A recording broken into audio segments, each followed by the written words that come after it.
Operation Hendrickson for Ben Michelle. And he told the truth, mainly. Huckleberry Finn. 1. Carnival Knowledge Blues. Before I root you, are you over 16? An old equation. Okay, she was 15. And here's the new equation, their real equation. Either she's 16 or isn't. Sure wasn't. But moral danger? Behind me she held on, and after that all we mostly did was ride and talk. Anyone thought I might look after her? Just ride and talk. Well, now let's mention it. How someone was knocking at my door who sure weren't Barnacle Bill. Oh, what could I, Hen and little Kim Sarong, possibly offer these jacks with all their Operation Hendrickson, or their Going Asian Bob? A song? My Carnival Knowledge Blues? Look at it again, 20 years old and still can't learn his limits. Hardly civilised, Bob, they giggle to themselves, arranging such evidence to send a magistrate into bored, impatient sighs, end up in some local rag to show the mates, and really thrill the old girl who wasn't denying anything and didn't have to, not when she was set on praying for me to God her "You'll keep God." How'd you ever finish here? I'd a few days to ask and wait the answer out. Till finally in court I'm seeing Hannaford. Where's Hannaford working for them? Apart from where we were, we could have had one glorious what the double take routine. Later, of course, when he gets to visit the cells, he's told, "Sure I did it, but you know I'm innocent, right?" Whilst Wes just stares some really square-head stare.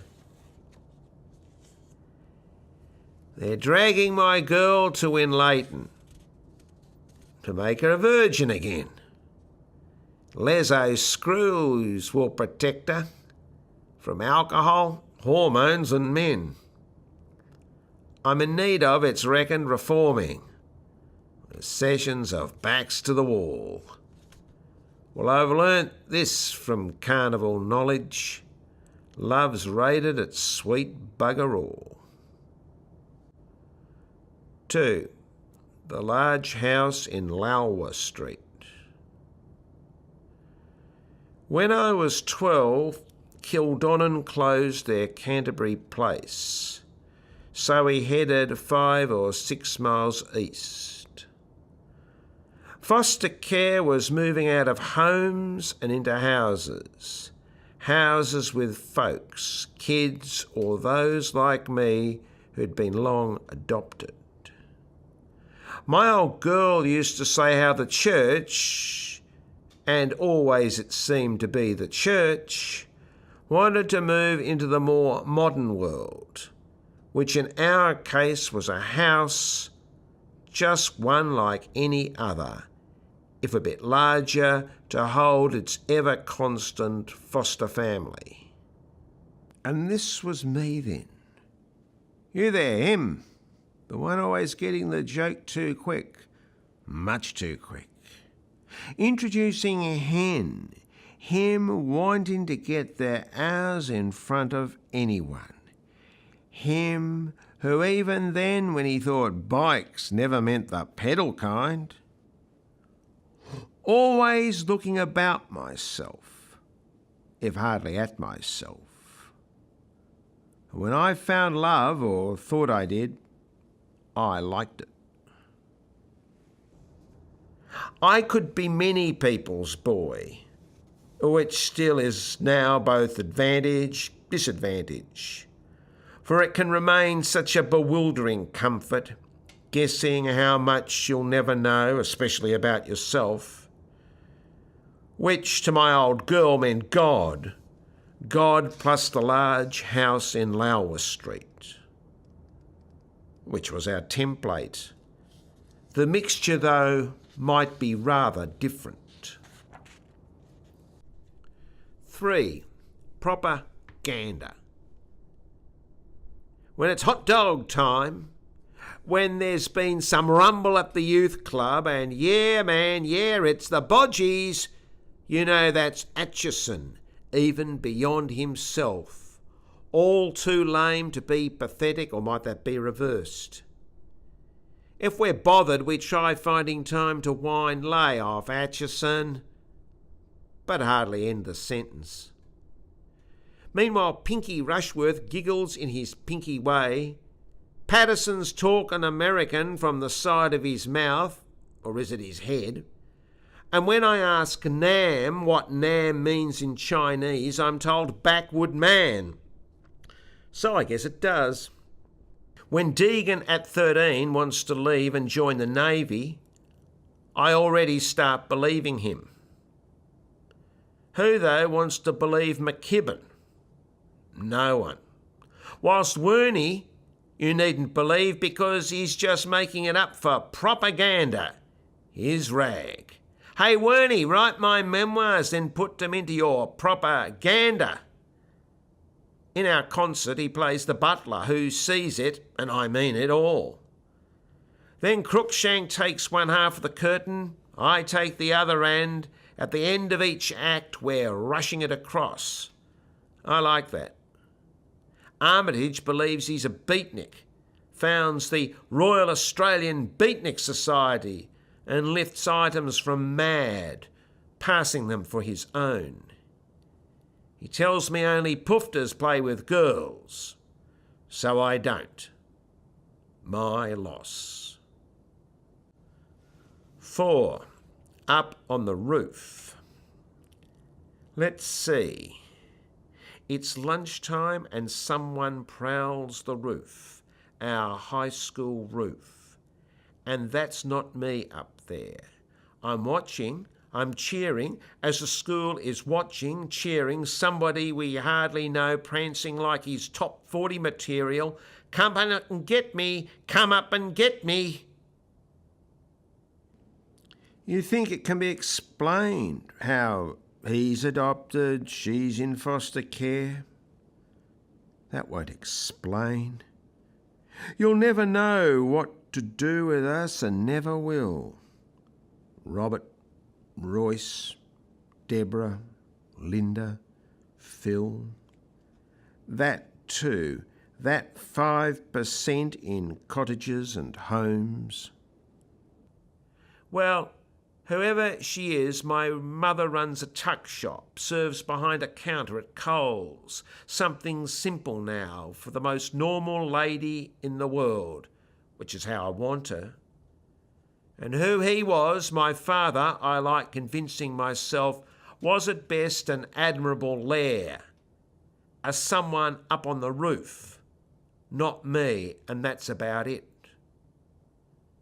Quite soon I will do dumber things, but that lunch hour I don't have so much to prove, never was a performer, as fourth, pirouette back and do it again. He's enjoying what he thinks heroes enjoy. He'll talk about all this for years. Oh, sure, but not the way you want it talked. 5. Punchlines. Lou Fat deserves some TV show. Kidder's a trainee thug. For a fine-tuned tongue and a fine-tuned slap, can play you for their mug. 12:30, here comes the choice, to giggle or be whacked. In a yard entranced by this Phil and Bob, lunchtime double act. Kidder steps back and staring smirks. His little mate, meanwhile, digs with a nyeh to the ribs. Lou, that's Costello style. It's a boys' stuff world, with two who seem our resident mafiosi. So best keep your noses far from this, Gillian, Janice, Josie. Though when quite soon all turns to sport, here comes the sorry stuff. They're caught on smart to that grown-up art. How far seems far enough. Brats with brains who reckon they know just where their mayhem stops. Trust one, trust none, we'll leave it there, thanking they aren't the cops. 6. Caveman. I know enough of God to know God knows when he's been had. Or when God's bored, so bored with certain pious stunts, he just gives in. There's even times when all God sees is full collapse and walks away. With his long block of a face, the old man looked like Thor. Whilst heaven, for my old girl, became her special kind of milk bar. Some might get served, most certainly wouldn't. Our minister, when it wasn't time for preaching, wore polo necks and cords. He had 2 sons. The older, quiet one stared a lot and did his homework. Caveman was his brother. Some of us, not me I hope, can only live with full disturbance, while some of these don't even want to guess what happens next. And after them, after God has seen it all in full collapse, Caveman enters. Caveman is taking over. Not Taylor, who only picked the softer targets. Not Kidder, with all his easy time to tune his low-key menace. Not smart ass and truly pushing it as Lou Fat did, but Caveman, our one boy Panzer division. So you might walk past the classroom, and you made certain you did, just to see him, our minister's 12-year-old throwing chairs, lots of them. And what was the rumour? He threw them at a girl? You sure could get an easy rise from Caveman and watch him turn into Caveman Plus. Watching him, isn't that what gods and boys do well? Though it was no minister's corduroy God, but that deeper other God, the one greeting you when you're born. Like to meet the world, Caveman? Like to meet the Caveman world? And wasn't it all like some smug, very new teacher who announces, "So you're our famous Caveman"? Someone, let's try calling him God, making you his special joke, making sure you have to live and wear that joke forever. Now you got to remember this one. This what? This Spartacus matinee, when Kirk Douglas wraps his toga around Gene Simmons and an entire Morton Park Hall erupts with an absolute certainty of what it's seeing. Well, it's then, piping above the mayhem, that Caveman contributes. Touche away, his Caveman war cry. which is when someone, doubtless God again, has enough and belts him on the nose. Which is not the end, but the beginning. By now, Caveman's on stage and, wanting to star in Spartacus, he grabs the screen and is pulling Kirk Douglas, Tony Curtis, and entire Hollywood down to the floor. And here's what we may as well be hearing. Look at me. Admire what I can cause. For if you can't trust what happens next, you'll happen next. There's no one else. Caveman is in charge. Getting older, and I was getting older, you soon learnt the labelling. Dislocated, tragic, one total boring pill. Or if you were younger and one of his few approximate friends, you soon learnt to take after God. Your God, that is. The one who walks away. 7. In Johnny's kitchen. This is the news. Firstly, I wasn't quite the news. Not then, not for Wernie's propaganda news. Not like those. Atchison for one, Wernie loved annoying. "Don't bug me, do you dig it, man?"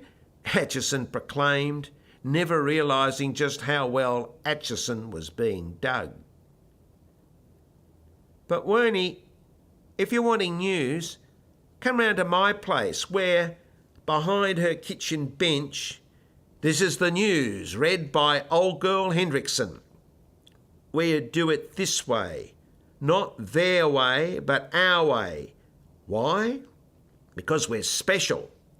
Translation, do what you're told.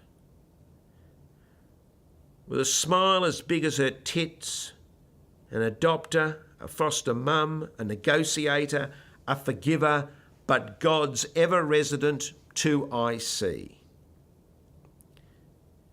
So I'll give a list of names for the news. Johnny, Hannaford, me, someone else, and Johnny's chick. Not only did we never get there, we hardly even started never getting there. We'd been sent where we'd been sent because it wasn't the tech. I'll say it wasn't. By now it wasn't anything. And doing the place a service, we simply remained absent that morning. Drugs? No drugs in those days. In Johnny's parents' kitchen, it was pancakes all the way, till somehow they're told. And Miller and Knight, headmaster, senior master, both in their suits of shiny grey, are hammering on Johnny's parents' door like they're the FBI. And now we're news. And now we're news. We're a decade's news. In front of an entire school, Johnny apologises. For what? No one's exactly sure. Goes loony during Nasho, even loonier in Lilydale. I, meanwhile, jump over his back fence into, I love to think, a paddock shoulder high with great weird Nepalese shit. Working at the brickworks, Hannaford saves for 3 years to sail the globe. Returning, he turns squarehead. They forgot about the other guy. Why was he ever there? But the last time I saw him, he was into Chariot of the Gods, truly believing it. And Johnny's chick got sent to Chick's Tech. Smart move. They're very smartest. 8. Taylor. His word's gone out. He's set to pull the tough cunt act. I'm there the night that Taylor turns deranged inside the Dragon Palace. Less than sweet, more than a touch sour, we're set for fun, to watch somebody rise, and he will, though not how he's required. We're all there, those who've caught the rumour, those trailing after Taylor, those seduced by how events can push themselves. Though no friends to announce leave at Taylor won't have them, just allies, acquaintances, those he'll meet in pubs. But revenge for something's on, and out it pours. On edge, then getting louder, Taylor stares, demands and threatens, till Mr. Dragon, in his high-pitched grasp at English, screams, "I call my boys! I call police! I call you fuckwit, Taylor! Call you poofter!" Which is the last he'll call until tomorrow. And if you think that's where Taylor stops, it's where he starts. For if he's slight and lean, that means speed and muscle. Table to table he strides, hurling the bowls and plates, howling all his slants and slopes, and go back where you come from. He wants applause, but everyone's too stunned to give it. And as he strides past, I look and know, if I could hate that much Taylor, I never would. So I don't. I'm no friend of any Jack, a rough, smart voice announces, but they can have him. Come on, look at my face. Let's have some perspective. Guess who's part chink? For Lufat's there. Lufat's always there. Lufat says, "I must be getting old. I know what the limits are." And we agree. Still, he could tell the vilest jokes Lufat, do you have to, ever heard. There was this ugly prose, see? You bet there was. And thinking of it still settles in me like something I never should have eaten. But with Taylor gone, Lufat's sneering. And it all beats a twisted teenage sneer to guess at things we never were allowed to guess. Lufat's been made to survive like that. Sometime tonight, we're told, but when he's alone, Taylor will be in tears. Can you imagine it? Taylor in tears. Anyone staying round for the Jacks? What? No volunteers? 9. The Johnny's gone caught up and is going into the army party song. They hold it at his girlfriend's parents', sun deck, patio and pool. Chicks down one end round an ashtray, puffin' alpine, puffin' cool. When I rev up, the father's drinking in his garage on a stool. Heard you coming half an hour back. Next time wanna try a mule, funny bastard. Then you know him, fiancé of my family jewel. And itemises all those who'll keep. You and you and you and you'll. Mirrorball with daggy patterns, music with its woo-woo-woo. Glanced about me, not one Elvis. Love me tender, don't be cruel. Johnny's maudlin, I hate maudlin, like he's some apprentice ghoul. But since the party's his, he's breaking each written and unwritten rule.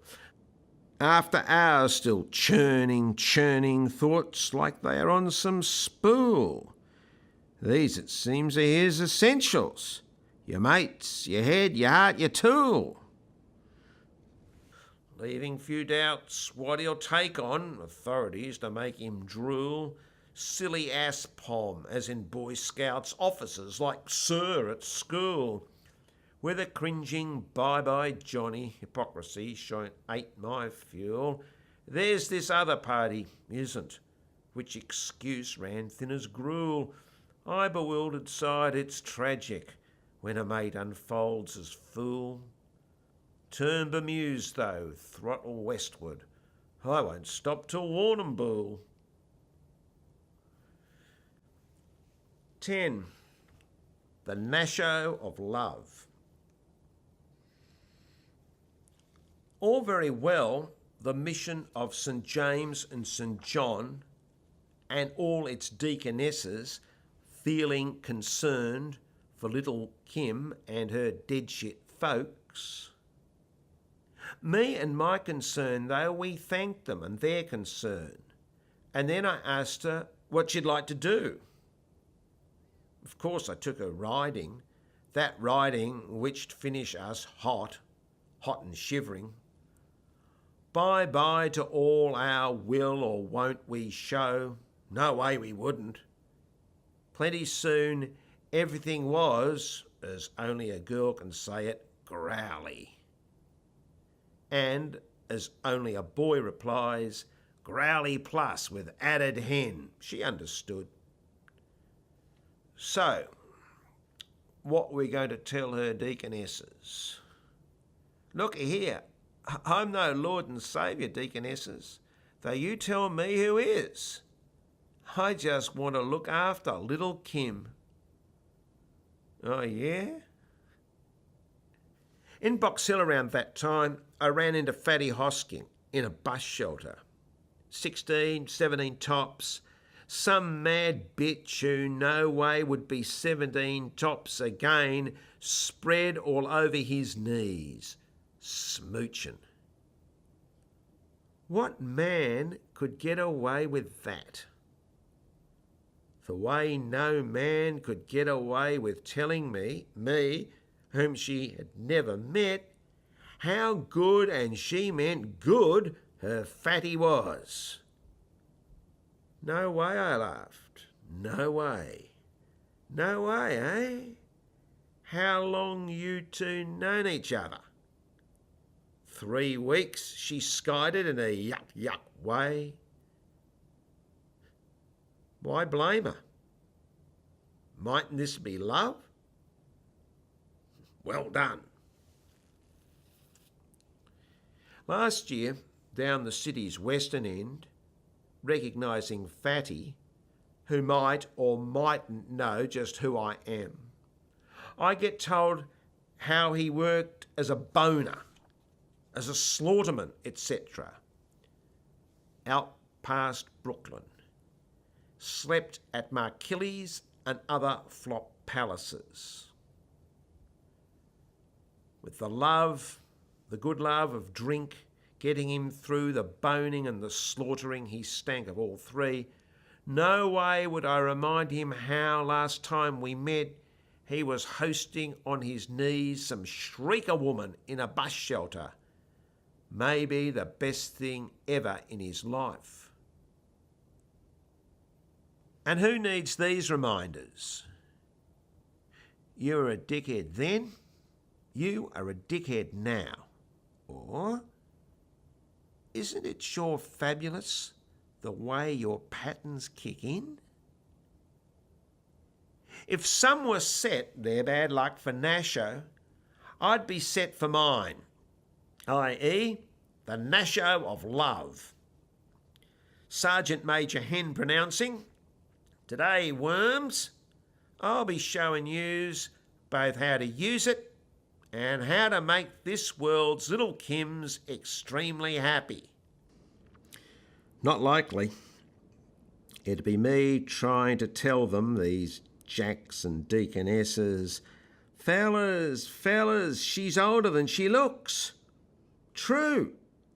And it wasn't us public smooching in some bus shelter. She left what wasn't quite a home to prop with me, where I was rooming. No way, of course. No conceivable way. So who needs reminders then? from those reckoning you're still their special veteran kind of novelty router? Your hen, they'll quiz. Weren't you done for carnival knowledge? Done once, I wish I could remind them, though I don't. Done once for love. 11. Johnny's Great Escape. Pumped up for his war, Johnny went on about noise. The tanks? There were tanks, weren't they? The rockets, surely. The guns, and our damn good reason. Either we are there or they are here. And if he were caught, VCs or MPs, name him the difference. This war would be his. If he were caught, wouldn't it be all vroom vroom like Steve McQueen in The Great Escape? So I suppose that vroom was how war sounds. But they were sending him to actual war?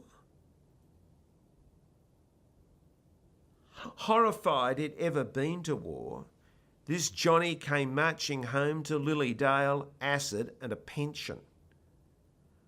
One arvo in some street we saw each other, and I heard, "I was just thinking of you, and there you are." Like that? Like that. Good stuff? Not bad. We went back to his place. Bare floors, bare walls, 1, 2, 3, 4, 10 pieces of furniture, max. No Asian trophies, no snaps of the lads, just echoes plus a yard to walk around in. Missus and kids somewhere. He gave me one small tab, and that night I was walking north where Punt Road overpasses Dandenong Road at St Kilda Junction, pushing myself into the warm spring air as it kept folding around me. I was so pleased. Nothing would stall wherever I went. 12. Meanwhile, elsewhere. Now, Robert, they would have to ask, well-meaning, more naive than I could ever be. Now, Robert, what would you like to do, with your life? They couldn't understand. I couldn't understand how there'd be no idea. For you had to be adult, we'll call it that, to grasp that almighty how it was approximate heaven to cruise one side of Patpong Road, then back up the other, all speedy mellow, waiting for Crazy Horse to open, giving the fuck trannies your bemused check out your widest berth. Was it that town? Was it any town? After all, it's what I might imagine occurring, where I landed in some hotel lobby next to a retired teacher, 66 she told me, who, flicking a hand the locals' way, announced, "They're coming all right, coming right down, and who's to blame them?" Right now, of course, they didn't seem to be. Besides, I was heading their way, heading as much as Johnny had been, if for differing results. I was an alien on alien tours, smoking something with tribesmen. How'd they get much done? Well, they probably didn't. When my blessed 12-hour lockjaw arrived, held me and departed, burping once for eternity, I reckoned, which entertained the tribesmen. And when they want us to leave, there'll be no way we won't. And if you think all this will last, oh yes, it will, if you're dead. But till then, Robert, what would you really like to do?